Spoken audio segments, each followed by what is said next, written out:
Abra sua Bíblia, por gentileza, no livro dos Salmos.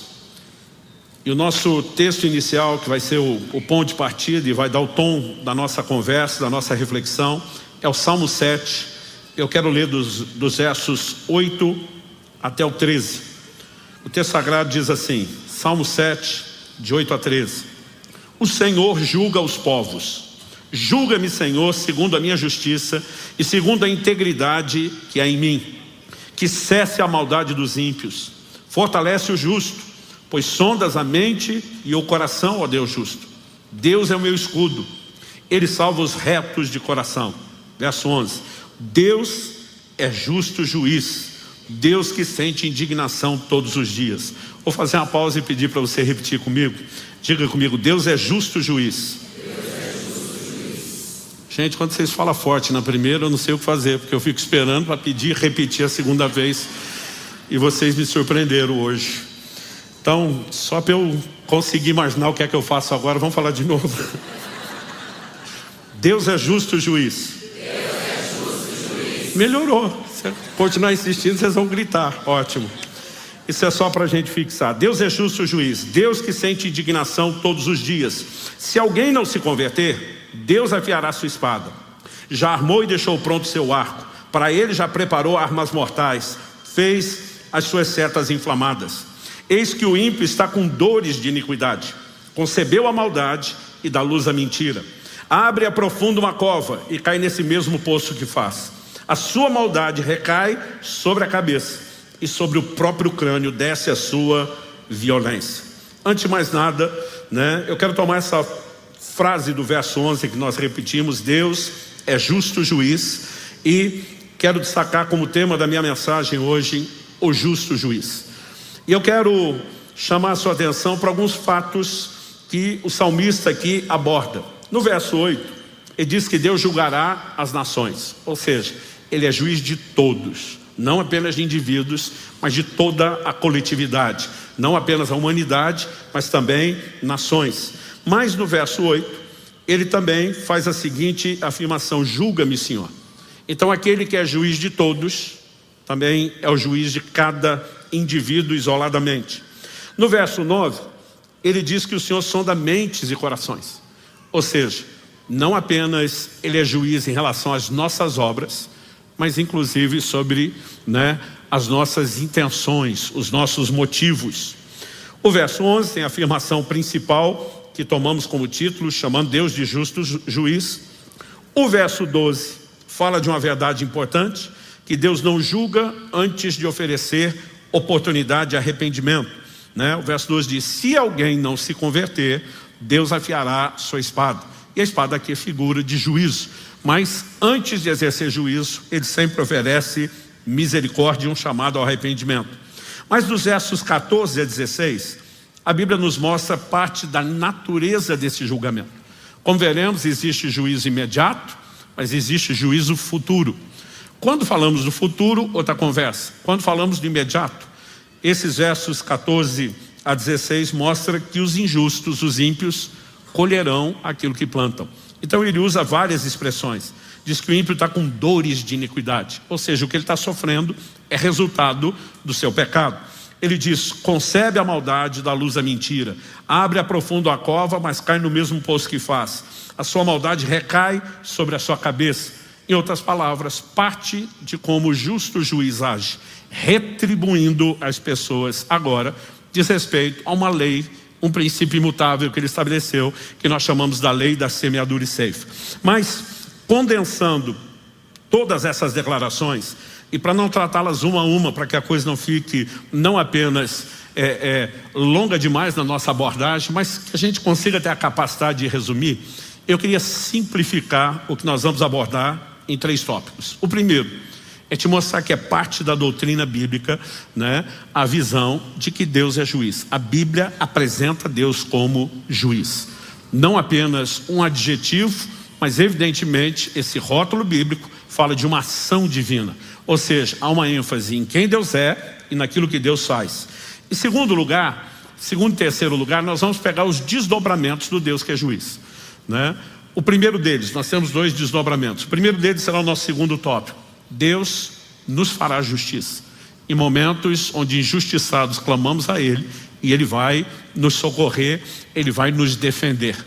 Mas, em terceiro e último lugar, o segundo aspecto: o mesmo Deus que nos faz justiça, também nos julgará.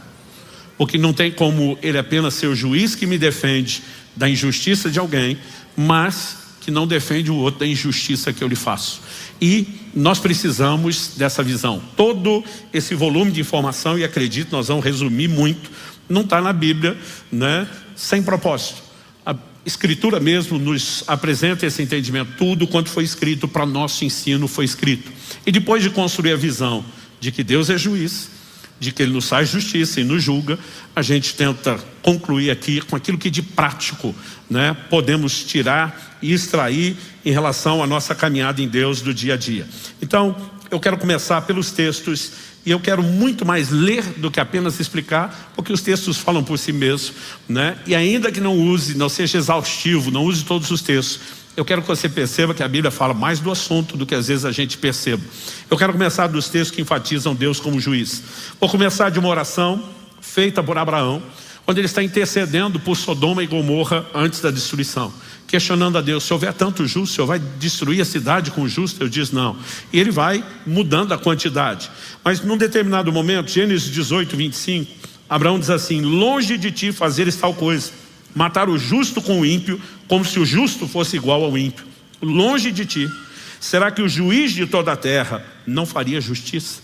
O questionamento de Abraão diante do Senhor: será que o juiz de toda a terra? É assim que Deus é chamado por Abraão, e a Escritura faz questão de nos revelar isso, né? Será que o juiz de toda a terra não faria justiça? Salmo 75, 7. Deus é o juiz, a um Ele humilha, a outro exalta. Como falamos, tem juízo imediato, tem juízo futuro. No que diz respeito ao agora, muitas vezes são retribuições circunstanciais. 1 de Pedro, capítulo 4, verso 5, o apóstolo, falando acerca dos ímpios, diz: terão de prestar contas aquele que é competente para julgar vivos e mortos. De novo a ideia de julgar vivos e mortos, né? A ênfase bíblica é que mesmo quem morreu, né, não deixou de existir. Então, quando Jesus vai defender a ideia, o conceito de ressurreição, em vez de fim de existência, ele diz que quando Deus se revela, ele diz: eu sou o Deus de Abraão, de Isaac e Jacó. Ele diz: Deus não é Deus de mortos, mas de vivos. Então, para Deus, mesmo os que já passaram dessa vida, seguem vivos. Então, o rótulo, Deus vai julgar vivos e mortos, está dizendo gente que ainda está aqui, gente que já foi. Porque tem juízo que é agora, e tem juízo que se manifestará depois. Hebreus capítulo 12, verso 23. Vocês chegaram a Deus, o juiz de todos. Essa ênfase, né, também aparece muito. Deus vai julgar a todos, não há exceção. Tiago capítulo 4, verso 12, né? Um só é legislador e juiz, aquele que pode salvar e fazer perecer. Mas quem é você para julgar o seu próximo? Então, nós temos muita ênfase, não apenas no caráter de Deus, que é justo, mas de um Deus que, além de justo, aplica a justiça. Então, quando a Bíblia fala dele como juiz, não é apenas ele sendo justo, mas é ele fazendo justiça. Agora, algo que normalmente a gente não presta atenção, eu em toda a minha caminhada cristã de décadas, não vi muita gente falar sobre isso, é que a Bíblia também apresenta Jesus como juiz, né? E isso é importante ser destacado, principalmente numa época onde as pessoas estão tentando sugerir uma pregação de uma graça distorcida, né? Onde Deus era severo, impaciente no Antigo Testamento, mas que ele se converteu. E depois que Jesus veio revelar a graça, agora ele é bonzinho, não julga mais ninguém. Quando a Bíblia apresenta Cristo, que é a expressão, a revelação da graça, vem no tempo específico como juiz, não dá para negar que a graça não anula o juízo divino. Em Atos, no capítulo 10, verso 42, o apóstolo Pedro, pregando na casa de Cornélio, afirmou acerca de Cristo: Jesus nos mandou pregar ao povo e testemunhar que ele quem? O Jesus que nos mandou pregar. Ele foi constituído por Deus como juiz de vivos e de mortos. De novo a ideia, juiz de vivos e de mortos. Atos 17, 31. O apóstolo Paulo está pregando em Atenas, o maior palco da filosofia do mundo de seus dias. Detalhe, tanto a pregação de Pedro está sendo dirigida a não crentes, como agora a de Paulo. Essas verdades sobre Deus como juiz, juízo futuro, já era anunciado quando o evangelho era pregado. Hoje em dia a gente não ouve isso, nem quando o evangelho nos é exposto e nem depois da gente abraçar a fé. Mas Atos 17:31, porque Deus estabeleceu um dia em que julgará o mundo com justiça, por meio de um homem que escolheu. Quem é esse homem? E deu certeza disso a todos, ressuscitando dentre os mortos. A ênfase está em Jesus. O próprio Cristo declarou, João capítulo 5, versos 26 e 27, porque assim como o Pai tem vida em si mesmo, também concedeu ao Filho ter vida em si mesmo, e lhe deu autoridade para julgar, porque é filho do homem. Em Romanos, no capítulo 2, verso 16, Paulo falando sobre o seu evangelho, o evangelho que ele pregava, não que o evangelho fosse dele, ele diz assim, no dia em que Deus, por meio de Cristo Jesus, julgue os segredos das pessoas de acordo com o meu evangelho. Interessante ele dizer que Deus não vai julgar só obras, não só intenções, mas ele diz, os segredos das pessoas serão julgadas, ou seja, nada que é segredo será segredo permanentemente. 2 Timóteo capítulo 4, versos 1 e 2, diante de Deus e de Cristo Jesus, que há de julgar vivos e mortos, pela sua manifestação e pelo seu reino, peço a você com insistência, pregue a palavra, insta, quer seja oportuno, quer não, corrija, repreenda, exorte com toda a paciência e doutrina. Mais adiante Paulo vai dizer ao seu discípulo, pregue a tempo e fora de tempo. Por que tem que pregar a tempo e fora de tempo? Por que tem que instar, exortar, corrigir, né? Exortar as pessoas com paciência? Porque elas precisam saber que haverá um juízo, né? E ele está dizendo, diante de Deus, de Cristo Jesus, que há de julgar vivos e mortos.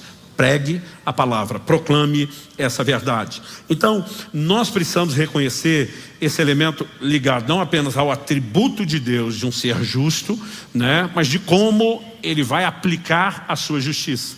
Ele julgará cada ser humano. Dito isso, nós precisamos distinguir que dentro de Deus exercendo o seu juízo, aplicando a sua justiça, há dois aspectos distintos e serão os meus dois próximos tópicos. Em primeiro lugar, ele vai julgar quem nos faz mal, ou seja, Deus nos fará justiça. Mas, em segundo lugar, o segundo aspecto, serão o segundo e o terceiro tópico, ele também nos julgará por aquilo que fazemos. Então, eu quero começar falando a respeito de Deus que nos fará justiça. No Evangelho de Lucas, no capítulo 18, Jesus conta a partir do verso 1, o que nós passamos a denominar de a parábola, né, ou alegoria do juiz iníquo.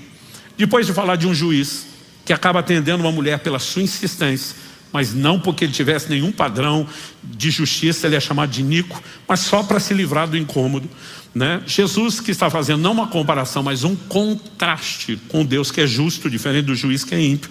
Ele diz assim, Lucas 18, verso 7, o início do 8. Será que Deus não fará justiça aos seus escolhidos, que a Ele clamam dia e noite, embora pareça demorado em defendê-los? Digo a vocês que depressa lhes fará justiça. Então aqui Jesus está falando de Deus fazer justiça aos escolhidos que clamam a Ele noite e dia. Clamam pelo quê? Não está falando que fazem orações aleatórias e Deus faz justiça. Está falando de gente que clama por justiça. Esse é o paralelo da parábola, né? A viúva vai apresentar a sua causa e diz, olha, preciso de alguém que me defenda de uma injustiça que está sendo feita. E a Bíblia está dizendo que Deus fará justiça. Às vezes pode parecer para o meu e o seu timing, para a nossa ansiedade, que ele está parecendo demorado. Mas Jesus diz, pode parecer demorado, mas na perspectiva de Deus, Ele faz justiça depressa. Às vezes eu e você nem estamos percebendo o que Deus está fazendo ou construindo, mas Ele está sempre agindo.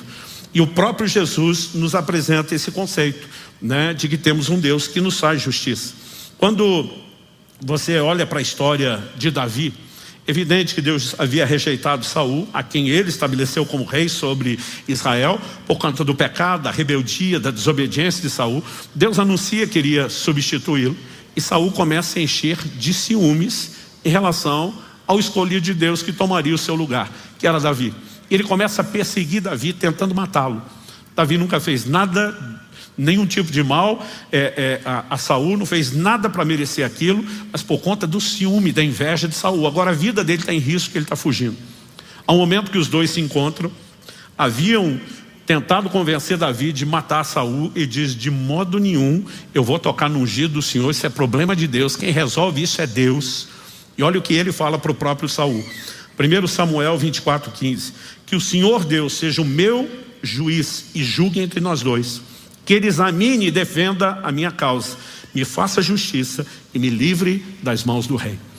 Davi aqui está expressando a fé no entendimento de quem Deus é. Ele me fará justiça, ele será juiz entre eu e você, ele vai me livrar das suas mãos. Eu não preciso me defender, eu sequer preciso lhe atacar, eu sei quem é o justo juiz.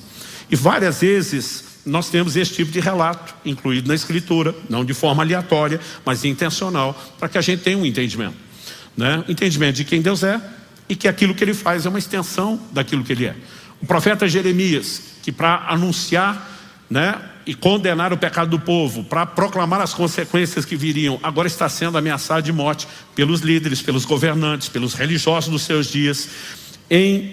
No livro de Jeremias, em Jeremias capítulo 11, verso 20, ele diz assim: mas ó Senhor dos exércitos, justo juiz, que provas o mais íntimo do coração, permite que eu veja a tua vingança contra eles, pois te confiei a minha causa.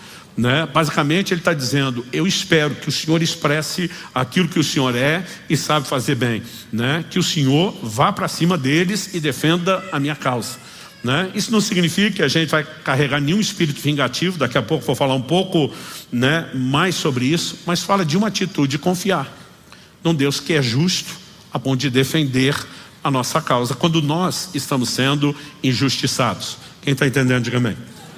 Agora, a orientação bíblica é clara. Esse Deus que é o justo juiz, que quer aplicar a sua justiça divina, ele também nos orienta a não atrapalhá-lo no processo. Pastor, como assim não atrapalhá-lo? Vamos lá. Tiago capítulo 1, verso 19 e 20. Sabeis isto, meus amados irmãos: todo homem seja pronto para ouvir, tardio para falar, tardio para se irar.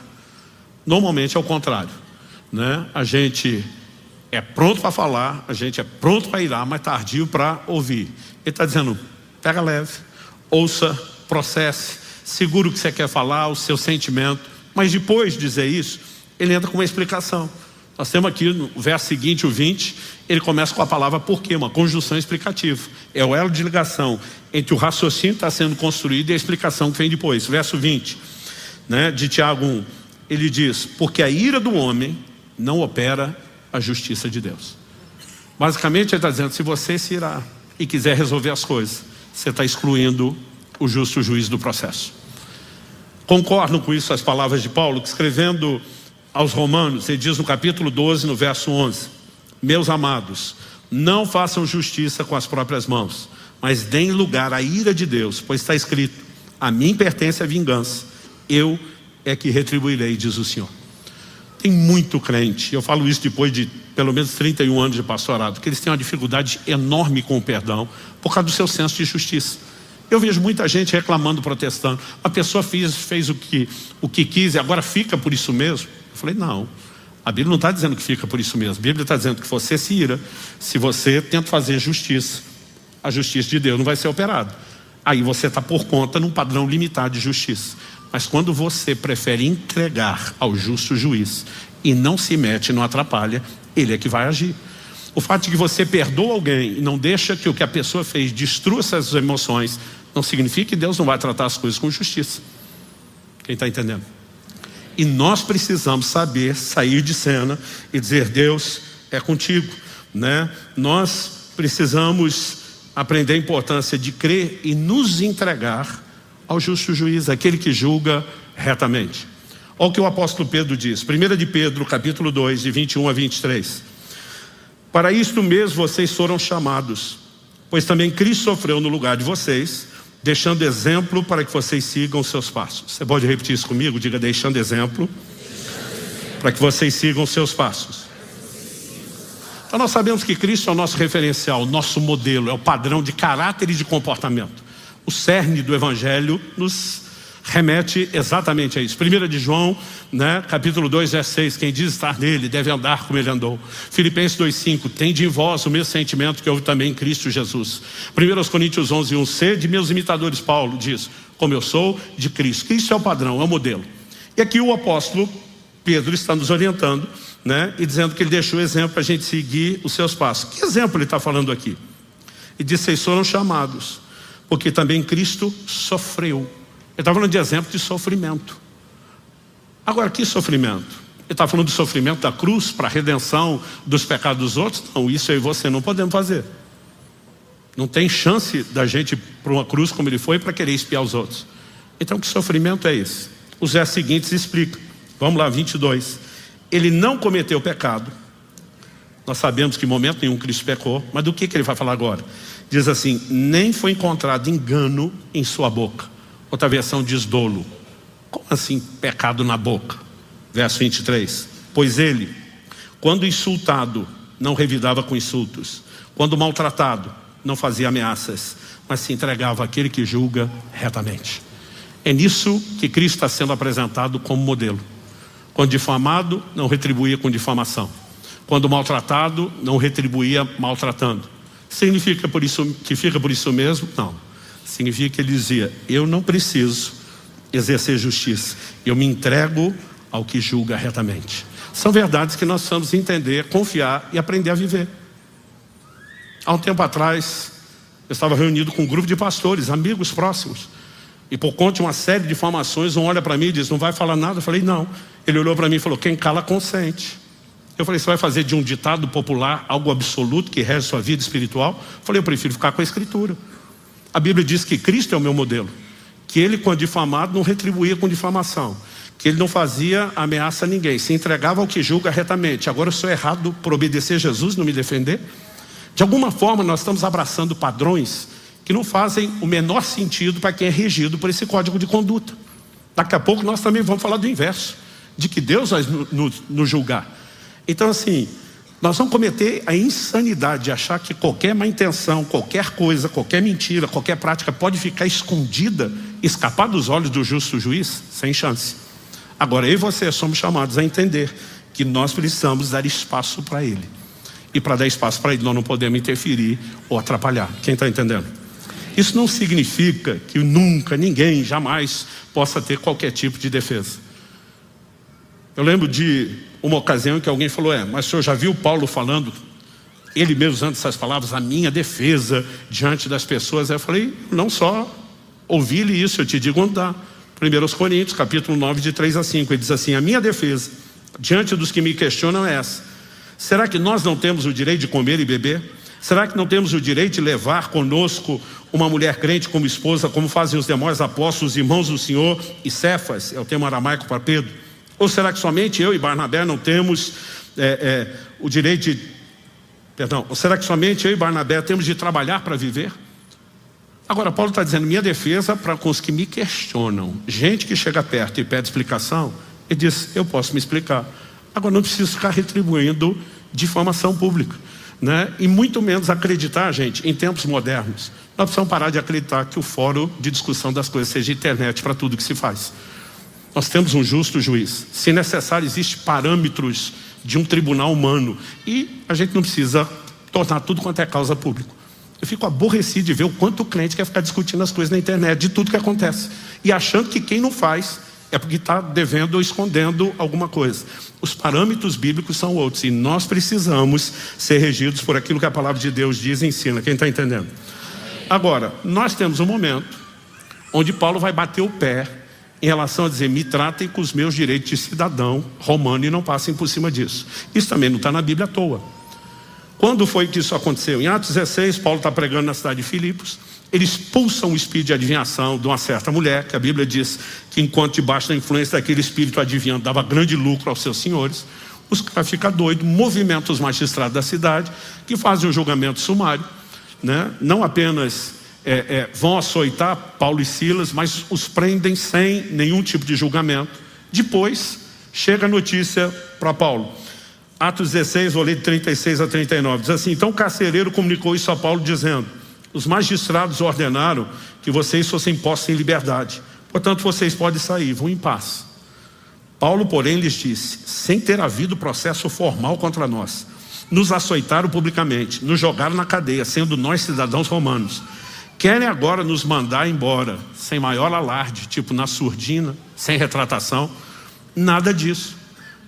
Eu lembro que eu li essas coisas e dizia, tá maluco, Paulo? Vaza, some da prisão, engole seu orgulho, vai embora. A questão não é orgulho. Paulo está mexendo em questões de justiça. A Bíblia diz, nada disso, pelo contrário, que eles venham e pessoalmente nos põe em liberdade, tipo, vão se retratar. Os oficiais de justiça comunicaram isso aos magistrados. Quando eles souberam que Paulo e Silas eram cidadãos romanos, ficaram com medo. Porque a hora que pensaram, deu ruim, e o que nós fizemos será exposto. O texto diz, então foram até eles e pediram desculpas, né? Há momentos e situações onde você vai ver o apóstolo Paulo batendo o pé e dizer, me trate nos padrões da lei. Por quê? Não diz respeito somente a eu e você. Certos comportamentos eles vão gerando jurisprudência na sociedade. Então, sem ter esse absolutismo de que nunca ninguém jamais possa se defender, né? Ou seja, para uma pessoa que pede explicação, ou mesmo ir para o fórum certo, em vez de ficar difamando alguém publicamente e defender os seus direitos, mas sem excluir essa possibilidade, para não tentar exagerar de um lado, nós precisamos entender que o coração do cristão precisa ser de alguém que se entrega a Deus. Porque na hora que o crente lê lá, se alguém te bater na face, dá outra. Se obrigar a caminhar uma milha, vá a segunda. Se quiser tomar a capa, entrega também a túnica. E alguns acreditam que isso é viver só de forma passiva. Tipo, a gente não reage, a gente não se defende de forma alguma. Não é basicamente isso que a Bíblia está dizendo. Eu e você precisamos olhar sempre o todo, né? Mas embora o cristão não foi chamado para esse lugar de passividade, de inércia, nós temos no coração a convicção que os outros não têm. Há um justo juiz. Ele nos defende e ele vai fazer justiça. Amém? Então isso precisa nortear o meu e o seu coração. Então quando somos injustiçados, nós precisamos lembrar, há um justo juiz. Mas na hora de tratar os outros, para que a gente também não cometa injustiça, o mesmo Deus quer que eu e você nos lembramos, Ele também vai nos julgar. Eu e você também seremos julgados de qualquer injustiça que façamos aos outros, assim como alguém que nos faz injustiça será julgado. E a ênfase bíblica também é clara sobre isso. Eclesiastes, capítulo 12, versos 13 e 14. Eclesiastes é aquele tipo, né, de material, a autoria atribuída a Salomão, um homem que viveu tudo intensamente e que no final faz um balanço de como muitas coisas que corremos atrás são vaidade, acabamos perdendo a essência. Ele termina, são as últimas palavras, os 2 últimos versículos do livro. Eclesiastes 12, versos 13 e 14. Ele termina dizendo, de tudo que se ouviu, a conclusão é essa: tema a Deus e guarde os seus mandamentos, porque isso é o dever de cada pessoa. Basicamente ele diz, no frigir dos ovos, avaliando a vida toda, no final das contas só tem uma coisa que importa: tema a Deus, guarde os seus mandamentos.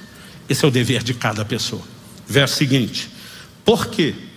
Aí nós temos uma palavra de ligação. Porque Deus há de trazer a juízo todas as obras, não algumas, não a maioria, todas, até as que estão escondidas, quer sejam boas, quer sejam más. E nós precisamos entender que isso é fundamento bíblico, doutrinário, né? Aliás, quando a gente lê Hebreus capítulo 6, que fala sobre os rudimentos da doutrina de Cristo, nós temos lá juízo eterno. Haverá juízo com repercussões por toda a eternidade. Isso é parte dos fundamentos, do rudimento da doutrina de Cristo. E não é só o Antigo Testamento que fala isso. Essa revelação que eles tinham de um Deus justo, que vai julgar todas as coisas, até as que estão escondidas. Ou seja, pode se esconder dos homens, mas ninguém esconde nada de Deus. A Bíblia diz que Moisés, antes de matar aquele egípcio que estava maltratando um hebreu, a Bíblia diz que ele olhou de um e de outro lado. Por que você acha que ele fez isso? Que se tivesse testemunha, você acha que ele teria matado? E muitas vezes a forma como eu e você decidimos agir e viver, será que estão vendo? Será que vão saber? Quando eu era garoto e meu pai contava as histórias bíblicas, pouquinho depois o cadáver do egípcio que ele matou e enterrou veio à tona, a situação foi exposta. Meu pai dizia pra gente, quando a gente era criança, que o Moisés cresceu o dedão de um dos pés do egípcio que enterrou para fora da areia e alguém descobriu. Gente, eu acreditava tanto nisso, que quando eu comecei a ler, fui ler na Bíblia e não achava isso, perguntei para meu pai, mas onde está? Né? Meu pai dizia, isso é uma brincadeira. Eu disse, o senhor falou tanto que eu acreditava nisso como fosse parte da Escritura. Foi frustrante descobrir que não tinha um dedão para fora. Agora, nós não sabemos como o fato foi descoberto. Mas no livro de Números, Moisés, o mesmo Moisés diz, não sabeis que o vosso pecado é de vos achar. Lá na frente, na Nova Aliança, nós encontraremos Jesus dizendo, não há nada que esteja oculto, que não há de ser revelado.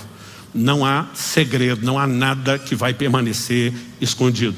Um dia haverá prestação de contas, né? E Paulo em Colossenses, no capítulo 3, de 23 a 25, ele diz assim, tudo o que fizerem, façam de todo o coração, como para o Senhor e não para as pessoas, sabendo que receberão do Senhor a recompensa da herança.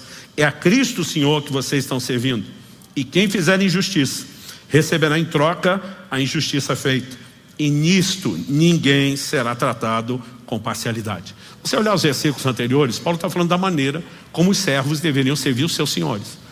Hoje a gente contextualiza e aplica assim, como, né, o empregado deve tratar o patrão ou o chefe. Mas ali, gente, nós estamos falando de pessoas que estavam numa posição sem nenhum direito. Mas Paulo diz nos versículos anteriores, não sirva somente quando você está debaixo de vigilância à vista. Quando ninguém está vendo, existe um Deus que está vendo. E nós fazemos tudo o que fazemos com a maior dedicação e empenho, porque tudo que nós fazemos deve ser feito para o Senhor. Deve ser feito para Cristo. E ele também declara, né? É Cristo o Senhor que vocês estão servindo. Portanto, vocês vão receber do Senhor a recompensa da herança. Deus vai retribuir todas as coisas que fazemos, boas e más. Paulo diz em 2 Coríntios capítulo 5, verso 10, importa que cada um de nós compareça perante o tribunal de Cristo. Nós mencionamos antes Jesus como juiz. Isso é uma ênfase, né, enorme do Novo Testamento. Para cada um receba tudo aquilo que fez por meio do corpo. Deus vai julgar boas obras, Deus vai julgar as más obras, né? E o texto diz, ninguém será tratado com parcialidade. Assim como na hora de nos fazer justiça para alguém que foi injusto conosco, Deus é imparcial. Na hora de nos julgar, Ele também será igualmente imparcial. Em Romanos, no capítulo 14, de 10 a 12, nós lemos assim, você, porém, porque julga o seu irmão, e você porque despreza o seu irmão, pois todos temos de comparecer diante do tribunal de Deus. Essa palavra traduzida todos, um dos seus significados é todos, mas ela também significa cada um individualmente. Ou seja, o todos aqui é a soma de cada indivíduo. Mas uma tradução ainda mais acurada seria cada um. Porque cada um de nós será, no final todos serão. Mas não é prestação de contas genérica, coletiva, é individual. O texto diz, pois todos temos de comparecer diante do tribunal de Deus. Deus tem um tribunal, porque Ele é o justo juiz. Como está escrito, por minha vida, diz o Senhor, diante de mim se dobrará todo o joelho, toda língua dará louvores a Deus. Verso 12 de Romanos 14. Assim, pois, cada um de nós prestará contas de si mesmo diante de Deus.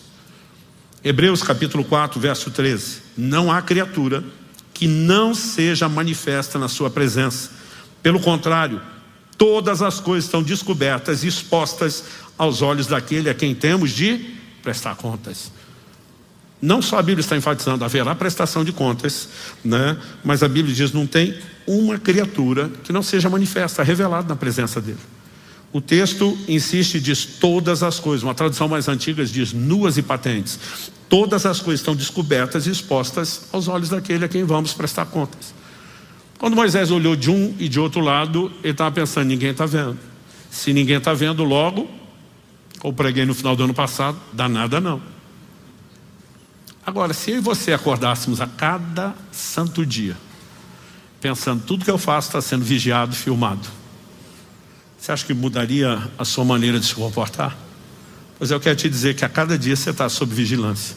A Bíblia diz que os olhos do Senhor estão em todo lugar, né? Não há absolutamente nada que eu e você façamos que fuja ao olhar e aos registros divinos.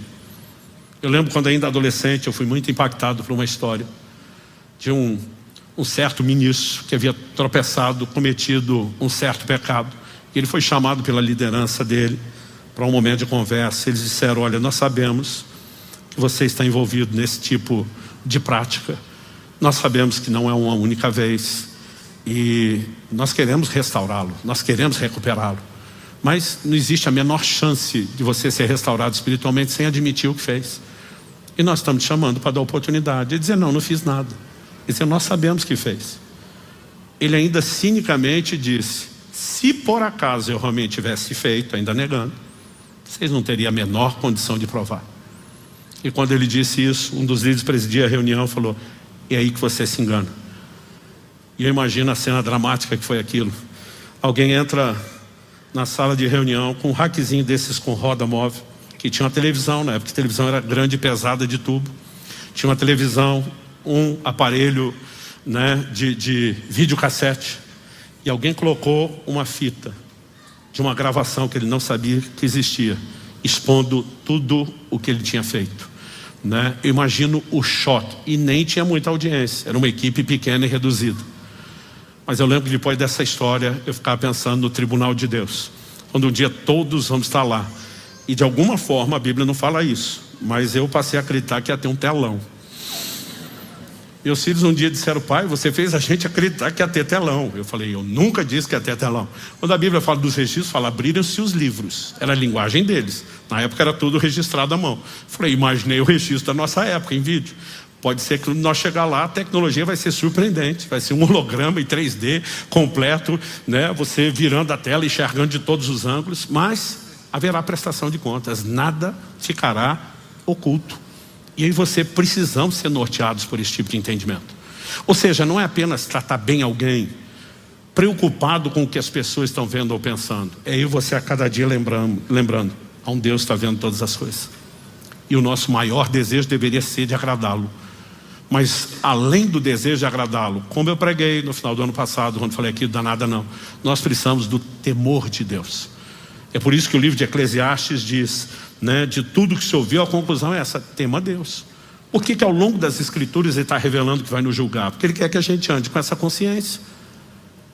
Então alguém pode achar que cobriu os seus rastros, alguém pode negar, né, não aconteceu isso. O apóstolo Pedro confronta Ananias, diz: me diga, você e sua mulher venderam o campo por esse preço? Diz: sim. Ele está dando a chance e a oportunidade do cara admitir, mas de alguma forma está acreditando, ninguém vai saber. E Pedro diz: por que é que você resolveu mentir ao Espírito Santo? Eu já tinha descoberto toda a situação. E você tem um Ananias sendo julgado. Olhando para as escrituras, eu percebo que essa consciência, ela começa a definir a minha e a sua forma de andar. Em Tiago, no capítulo 5, no verso 9, a Bíblia diz assim: irmãos, não se queixem uns dos outros, para que vocês não sejam julgados. Eis que o juiz está às portas. Que juiz é esse que ele está falando? Nós lemos Tiago 5:9. Você lê os versículos 7 e 8, ele está falando da vinda de Jesus. De novo ele está apresentando Cristo como juiz, dizendo: o juiz está às portas vindo julgar tudo. Não se queixem uns dos outros. Ele não está nem entrando no mérito de você tem razão do que está queixando ou não.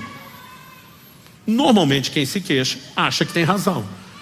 Ele pode ter distorcido a história, ele pode ter uma perspectiva incompleta, ele pode ter se convencido de algo, mas todo mundo está queixando, acha que tem razão. Agora, por que ele está dizendo não se queixem uns aos outros? Porque nossa queixa não tem que ser levada para os outros. Há um justo juiz a quem eu e você podemos clamar noite e dia.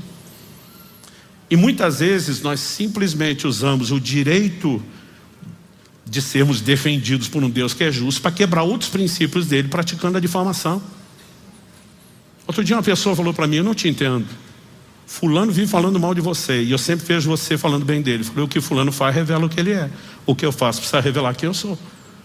E nós precisamos ter algo que seja claro diante de Deus. Não dá para brincar com ele, nem em relação a se queixar se eu acho que preciso de defesa. Então ele está dizendo: não se queixe.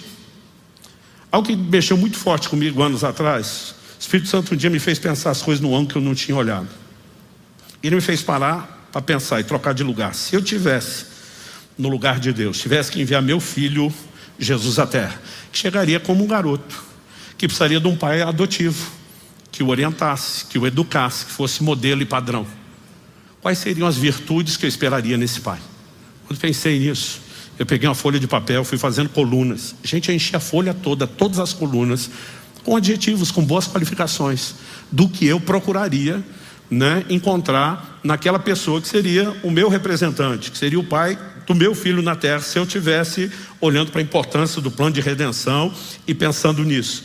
Depois de eu ter feito toda essa avaliação e essa análise, o Espírito Santo falou comigo: agora vá conferir o que a Escritura diz a respeito da pessoa que eu escolhi, né?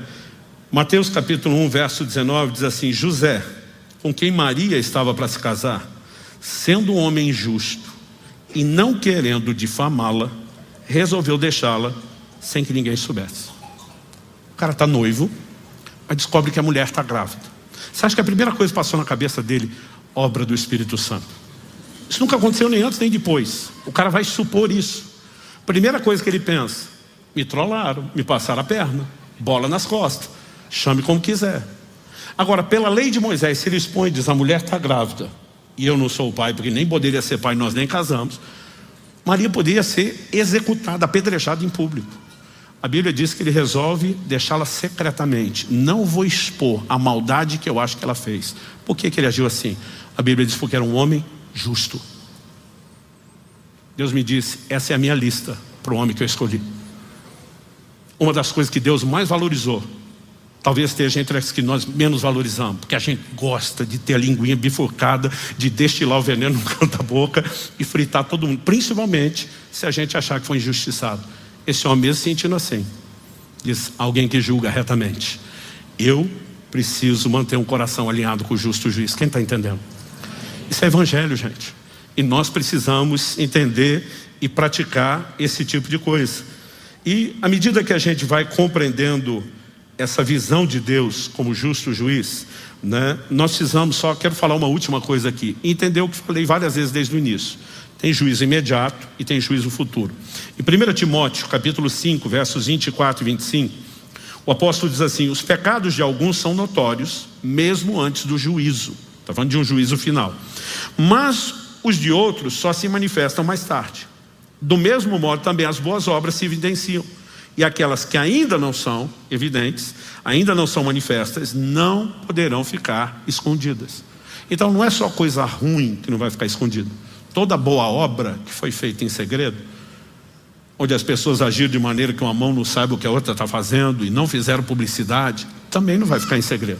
Porque Deus vai julgar todas as coisas. Só que a Bíblia diz, os pecados de alguns, né, e isso é claro, de alguns, não de todos, são notórios mesmo antes do juízo. De alguma forma, Deus tem motivos, e honestamente eu não sei quais são os seus critérios, para expor algumas situações antes. E Deus tem motivos, eu não sei quais são os seus critérios, mas seu caráter justo é inquestionável para tratar algumas coisas depois. Então, quer seja agora, quer depois, Ele fará justiça e isso basta. Mas eu também preciso lembrar que isso não inclui apenas quem resolve fazer algo contra mim. Isso inclui a mim, inclui cada um de nós. Então, como deveria ser a minha e a sua forma de viver? Por que nós precisamos entender Deus como justo juiz? Antes de Eclesiastes apresentar que Deus vai julgar todas as coisas, não vai ficar nada escondido, ele diz, tema a Deus. Entender Deus como justo juiz deveria produzir no meu e no seu coração temor. Falamos recentemente isso aqui, que o temor do Senhor, né, nos guarda de pecar e de praticar o mal. Curioso é que você vai observando ao longo dos textos bíblicos que essa mentalidade se traduz nesse comportamento prático. Gênesis 39:9. Quando a mulher de Potifar, já dei esse exemplo aqui antes, está assediando José. O posicionamento de José para rejeitar a mulher não é, dona, me desculpe, só não faz meu tipo. Qual foi a resposta dele? Como cometeria eu tamanha maldade contra Deus? Ele está dizendo, a aventura que a senhora está propondo não justifica cuspir na cara de Deus. Eu temo a Deus. A injustiça não é só contra o seu marido que a senhora está querendo passar a perna. Isso seria uma injustiça contra Deus, contra os padrões de Deus. O Deus que me abençoou, que me chamou, que me escolheu, que tem me guardado. Por que eu faria isso contra Ele? Agora, a consciência de só está garantindo que nós dois vamos aprontar algo aqui e ninguém está sabendo, está esquecendo de algo. Existem os olhos de alguém. Eu não temo apenas pela vigilância fazer algo errado. Eu quero agradá-lo, eu quero honrá-lo. Mas eu também não sou louco de brincar com ele. Porque Gálatas capítulo 6, versos 7 e 8, como a gente apontou na mensagem anterior aqui, diz, de Deus não se zomba. Tudo que o homem semear, isso também ceifará. Então assim, quando nós somos regidos por esse tipo de entendimento, a gente vai ser louco de brincar com Deus? A gente vai ser louco de achar, né, que podemos encobrir pecado, más intenções e que no final está tudo bem? Não tem jeito de terminar bem. A única forma de diminuir essas consequências é quando existe arrependimento, conserto, porque Deus sempre começa primeiro oferecendo arrependimento. Lembra quando nós lemos o texto inicial, e aqui eu encerro, no verso 12 a Bíblia diz, se alguém não se converter, que primeiro Deus vai dar a chance de mudar o rumo, a ideia de conversão, né, fala de fazer uma meia volta, uma reviravolta. Se alguém não se converter, Deus afiará a sua espada. Já armou e deixou pronto o seu arco. Para ele já preparou armas mortais, 6 setas inflamadas. Deus está dizendo, eu estou pronto, mas ainda estou te dando chance para se converter. Isso vale para o crente e vale para o não crente. Vamos começar pelo não crente. Aqueles que talvez possam estar no auditório ou nos assistindo ainda não entregaram sua vida a Jesus. O livro de Tiago diz que a misericórdia triunfa do juízo. Antes de aplicar juízo, o justo juiz sempre oferece misericórdia primeiro. Sempre a oportunidade para arrependimento e restauração. Sempre. Ou que o apóstolo Paulo, pregando em Atenas, eu sempre faço questão de destacar isso, o maior palco da filosofia do mundo dos seus dias. Gente que pensava, ele diz Atos 17, 30 e 31, Deus não levou em conta os tempos da ignorância, mas agora Ele ordena a todas as pessoas em todos os lugares que se arrependam, porque Deus estabeleceu um dia que julgará o mundo com justiça, por meio de um homem que escolheu e deu certeza disso a todos, ressuscitando dentre os mortos. Antes de apresentar Jesus como juiz, Ele diz, Deus não leva em conta os tempos da ignorância. Você estava nas trevas, estava sem revelação. Isso não significa que o pecado cometido na ignorância não foi pecado. Ele diz, mas manda que agora todas as pessoas, em todos os lugares, se arrependam. Tem que se arrepender porque foi pecado. Mas eu não levo em conta, Deus está dizendo, eu não estou deixando de considerar que você pecou. Eu só estou oferecendo misericórdia porque você fez isso na ignorância. E eu estou te dando a oportunidade de agora ter luz para que você se arrependa e se conserte. Isso Deus aplica para o não crente e Ele aplica para o crente.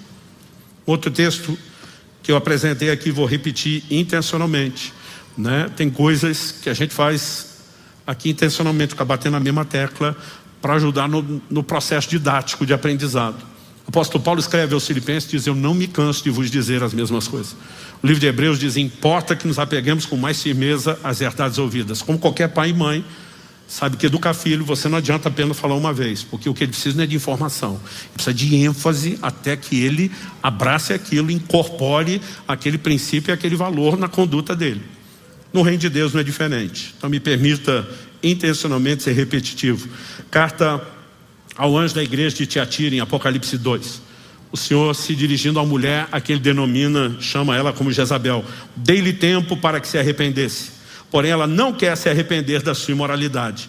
Eis que farei com que fique acamada, trarei grande tribulação aos que com ela adulteram, caso não se arrependam das obras que ela incita. Matarei os seus filhos e todas as igrejas saberão que eu sou aquele que sonda mentes e corações e retribuirei a cada um de vocês segundo as suas obras. Deus diz, dei-lhe tempo para que se arrependesse. E a gente tem falado que isso é longanimidade, paciência. O problema é que alguns confundem longanimidade com impunidade. Dá nada não. Não tem jeito do justo juiz deixar barato. Ele normalmente oferece oportunidade de conserto. Mas se a misericórdia não for abraçada, o juízo inevitavelmente se seguirá. E Deus disse, se eu não conseguir recuperar o meu temor no seu coração para salvar você, eu te uso de exemplo para salvar os outros. Mas eu vou para cima de tu. E quando a gente entende essas coisas, eu vou repetir, não tem como eu e você não repensarmos a forma de viver. Não há a menor chance. A pessoa pode adotar um estilo de vida de fachada, um discurso, pode negar um monte de coisa. E daí? E quando estiver diante de Deus? O que vai adiantar esse discurso depois? Então entender Deus como justo juiz pode afetar de forma significativa a maneira como eu e você caminhamos. Mas também quando, não só isso vai nos impedir de fazer injustiça contra Deus e os outros, mas também quando somos injustiçados, a gente lembra, Ele é justo juiz para uma coisa e para outra. E nós podemos confiar nele. Você recebe essa palavra em nome de Jesus? Vamos ficar em pé para parecer que está acabando?